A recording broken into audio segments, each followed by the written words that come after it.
On the East Coast, Newfoundland and Labrador could become the latest province to introduce a cell phone ban in the classroom. CBC's Heather Gillis has more from St. John's.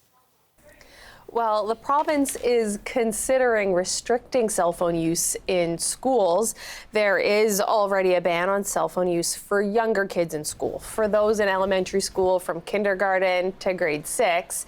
And this new policy that's being considered will cover the older students, those in junior high and high school. So right now, those kids allowed to use cell phones for educational purposes. The province developing this policy and is in the early stages, holding consultations soon with teachers, administrators and parents. That'll be in September. But the head of the province's education department, or the teachers here, say that they would like to see a ban because they say cell phones in schools are disruptive. Because I don't think any parent or guardian in this province wants their child's education interrupted. But what many parents aren't realizing is that gadget that's in their hands is probably taking away 50–60% of their focus during the day.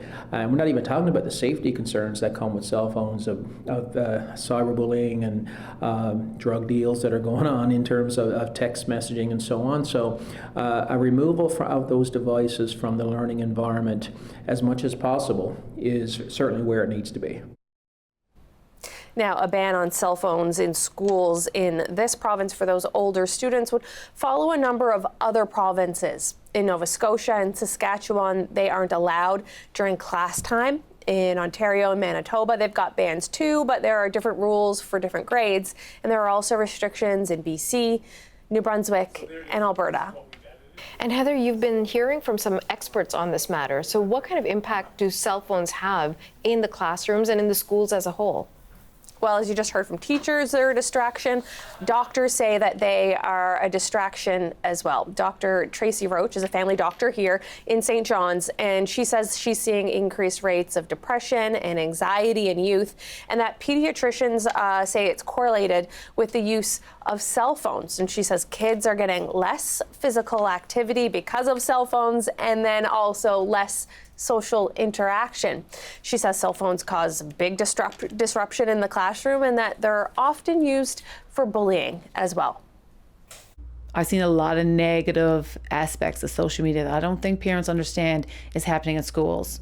Or recording while they're eating and then slowing the video down and making fun of how so-and-so chews. Then kids don't want to use the bathroom at school. They don't want to eat at school, because these are normal things that you would do and not think of. But when people can record it and change the video and slow it down and make it look really, really bad, then those kids become ashamed to do things that are normal things to do. So I'm hoping that, and that happens mostly, I've seen that mostly in junior high, grades 7 to 9. That's where I think the most detrimental effects probably lie. Meanwhile, the province's teachers say they want input into what this policy is going to be looking like, because at the end of the day, it's teachers who are going to have to enforce whatever rules are made by the provincial government.